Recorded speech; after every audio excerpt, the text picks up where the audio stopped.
আপনাদের কাছে আমি কিছু সত্যি কথা বলি, আপনারা আমার একটু কমেন্টে জানাইবেন এটা কি আমার উচিত কি উচিত না। একটা মানুষের আমার বিয়ে হয়েছে, তা আমার 3টে সন্তান, তো সে আমার সন্তানের খাওয়ান পরন দিত না।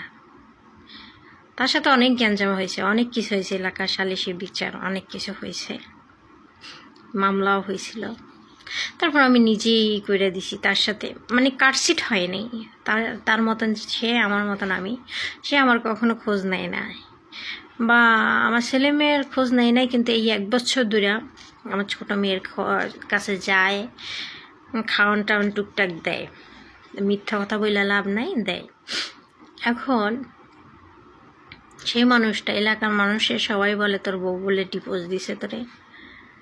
তা আচ্ছা, যে মানুষটা 3টে সন্তান জন্ম দিয়া একটা নারীর উপরে ডাক্তার দিয়ে সে অন্য মেয়ে নিয়ে যখন হোটেলে রাত কাটায়, অন্য মেয়ে নিয়ে যখন মার্কেট করে দেয়, অন্য মেয়ের নিয়ে যখন আমোদ ফুর্তি করে, সেই মানুষটার জীবনে কি কখনো ফিরে যাওয়া উচিত? আপনারা বলেন, এটা কি উচিত? আমি কোনো ভুল করছি ডিসিশন নিয়ে তার জীবনে না যাইয়া?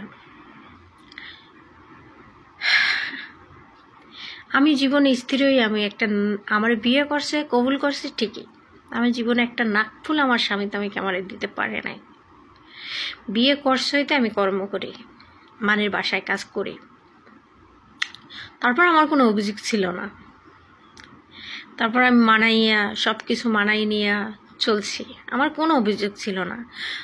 আমার সমাজে আমার পোশাক ছিল না, কেউ দাওয়াত দিত না।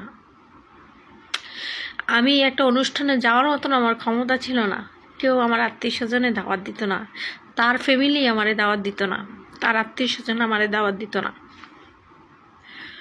আমার এমন কোনো অবস্থা ছিল, তারপরে আমি তার হাত ছেড়ে আমি কখনো চাই নাই। সে যখন আমার জন্ম, মানে এর সাথে বিয়ে হওয়ার পর থেকে যখন আমি কর্ম করি, তারপর আমার কোনো অভিযোগ ছিল না। যখন জানতে পারছি সে আমার বিশ্বাস নিয়ে খেলছে, সে আমার ইমোশন নিয়ে খেলছে, যখন জানতে পারছি সে আমার সব জায়গা ছোট করছে, সে আমারে দিনের পর দিন কষ্ট দিছে। আমি জীবনে আমার স্বামীর কাছে ঈদ কোরবানি বা বিনি ঈদে 100 জামা কাপড় পাইনি, আমি চাইয়ে চাই কিনছি। মানুষের আশেপাশে যে বাসায় কাম করতাম, হ্যাঁ পুরান জামা কাপড় এনে কিনছি। তো তার জীবন যদি তারে সাইরা দিয়ে আমি কি ভুল করছি?